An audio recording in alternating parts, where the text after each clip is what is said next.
રાજકોટના મોચી બજારમાં એક દુકાનમાં કોર્પોરેશનના તાળા લગાવવામાં આવ્યા. કોર્પોરેશન વેરા વસૂલાત શાખા દ્વારા વિવિધ દુકાનો સીલ કરવામાં આવી.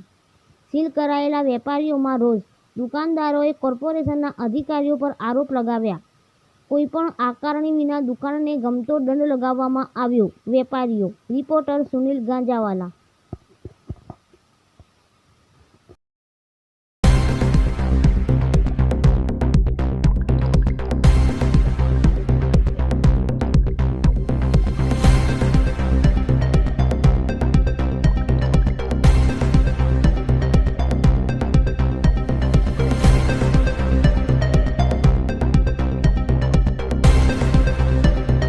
મારું નામ મયુર શાહ છે.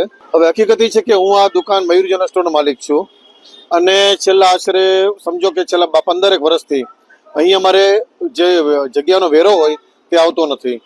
અમારા ભાગનો જે વેરો છે તે સરકારની પોતાની ભૂલચૂકના લીધે અને પોતાની ગેરરીતિના લીધે અને જેને કહેવાય કે અસમર્થતાના લીધે બાજુની દુકાનમાં જતો રહે છે.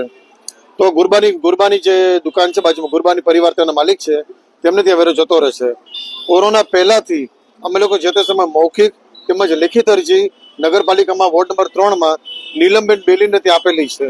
ગાંધી સાહેબ કરીને ભાઈ પણ હતા, તેઓને પણ રજૂઆત કરેલી છે. અસંખ્ય 4-5 વાર તેઓ અહીં આવી પણ ગયા. એમાં એક વાર તેઓ મશીનથી દુકાન માપી પણ ગયા. માપ્યા પછી અમે એવું કહ્યું કે બાયફરગેટ કરી જેના ભાગમાં જેટલા આવતા હોય વ્યવહારિક વેરો એટલો વેરો અમે આપવા તૈયાર છીએ. તો તેની માટે નગરપાલિકાની જવાબદારી એ રહે છે કે તેઓ અમને અમારા અલગ અલગ બિલ આપે. જેમ કે મારું મયુર જનરલ સ્ટોર છે, મને મારા ભાગનો વેરો જણાવે. બાજુમાં પ્રભુ કૃપા એજન્સી છે, એમને એમના ભાગનો વેરો જણાવે. અહીંયા બર્ગર ભાવ કરીને દુકાન છે, એમને એમના ભાગનો વેરો જણાવે. પરંતુ કોઈને કોઈ જાતની નોટિફિકેશન કે કોઈ પણ જાતનો વેરા બિલની કોપી નથી આવી.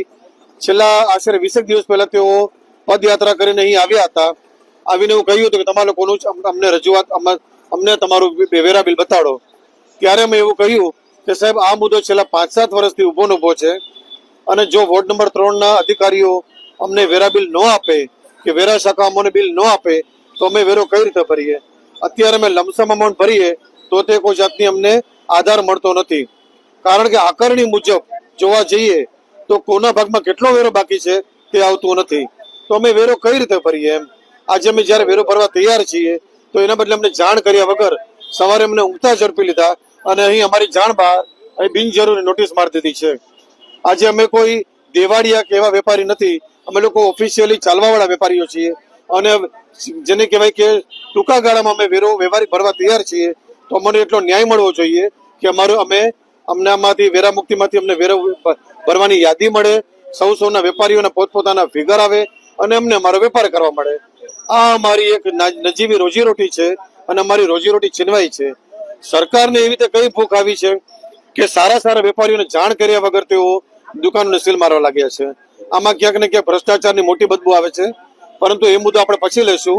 અત્યારે અમારી દુકાનો ખુલે, સીલ ખુલે તેવી અમારી તમારા માધ્યમ થકી સરકારશ્રીને વિનંતી છે.